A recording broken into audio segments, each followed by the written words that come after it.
이기동 성균관대 교수, 성적보다 친구 사귀기가 중요한 이유.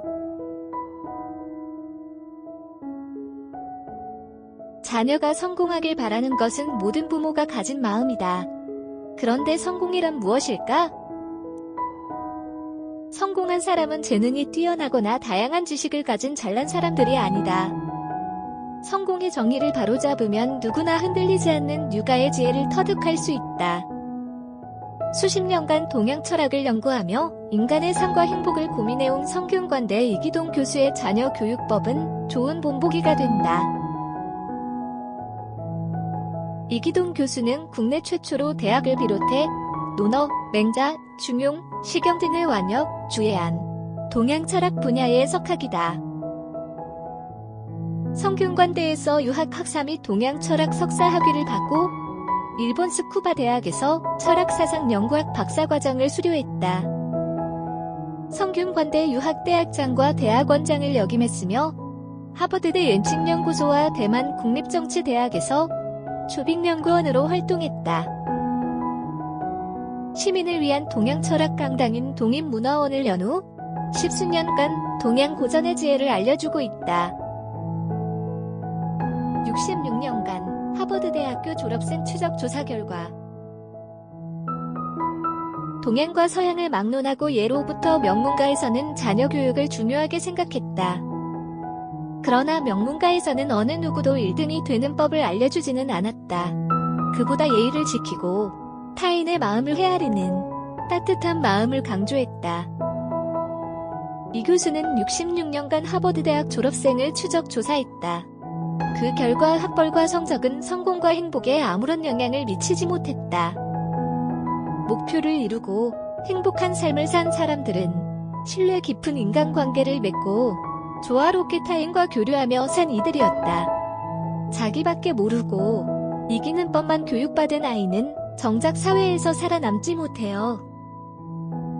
실패를 딛고 일어서는 힘, 낯선 문화에 적응하는 힘, 의견이 맞지 않는 사람과 협력하는 힘, 모두 타인을 이해할 줄 아는 사회성에서 나옵니다.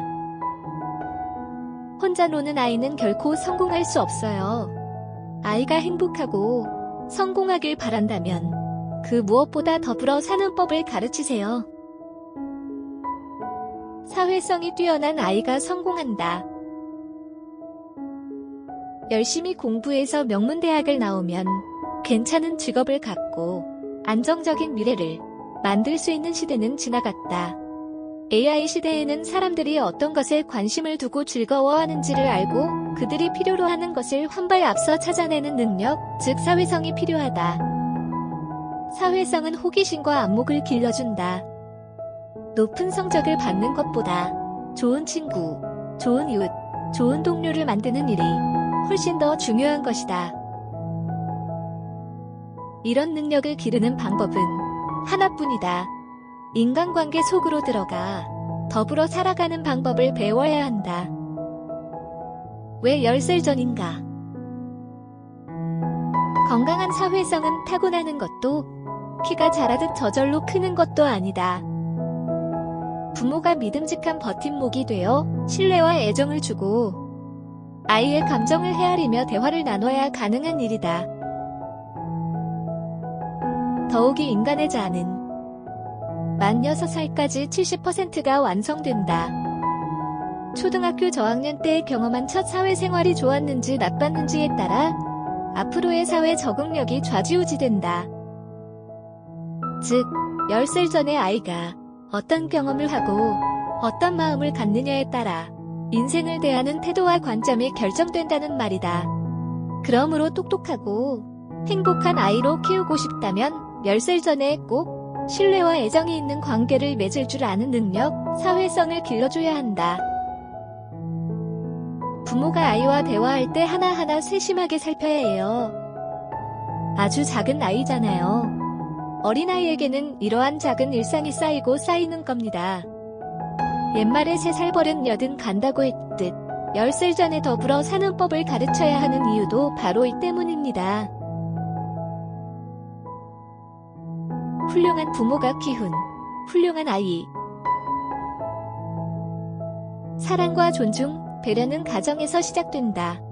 부모를 사랑할 줄 모르는 아이가 다른 사람을 사랑하고 존중할 수 없다. 부모에게 사랑받고 존중받지 못한 아이 역시 다른 사람에게 진심으로 존중받는 일도 없다. 과도한 보호와 간섭은 아이에게서 인생을 통째로 빼앗는 것과 다름없다. 경쟁에만 치중했던 아이나 모든 것을 부모가 시키는 대로 했던 아이, 또는 자기가 원하는 것을 모두 손에 넣었던 아이는 다른 사람들을 이해하지도 못하고 관계를 맺는 일에 스트레스만 받기 일쑤다. 성인은 사랑을 베풀지 않는다. 노자에 나오는 말입니다. 부모가 길을 가는데 아이가 옆집 형한테 혼나고 있는 것을 봤을 때 어떻게 해야 할까요? 훌륭한 부모라면 모른 척 지나가요. 아이는 그보다 더 험악한 세상을 살아가야 하니까요. 죽을 때까지 아이를 보호해줄 수 없다면 스스로 이겨낼 기회를 주어야 합니다. 내 아이를 때리는 옆집 아이가 나쁜 놈 같지만 사실은 아이를 단련시켜주는 거로 생각해보세요. 쉽지는 않지요. 그래서 훌륭한 아이는 훌륭한 부모가 키운다는 말이 있는 겁니다. 훌륭한 위인 뒤에 훌륭한 어머니. 한석봉과 퇴계 요한 등 훌륭한 위인 뒤에는 늘 훌륭한 어머니가 있었다. 왜 사람들은 엄마의 영향을 많이 받는 것일까? 자녀를 향한 엄마의 사랑은 그 깊이부터가 다르다. 그래서 때로는 과잉보호로 문제가 되지만 인자한 어머니가 되어 아이가 불행할 때 함께 울어줄 수만 있다면 자녀 교육에서 아빠는 아이에 빠져도 좋다. 아버지는 그저 아이가 본받을 수 있도록 존경스러운 인품으로 살아가도 좋다. 엄마가 자비로워야 해요. 자비란 나 자신이 당신 마음과 하나가 된다는 뜻이지요. 아이와 한마음이 되어보세요. 시험에서 70점 받았다고 우울해하는 아이를 그냥 끌어안아주세요. 하버드에서 1등 했던 학생들은 졸업 후 정신질환자가 됐다더라.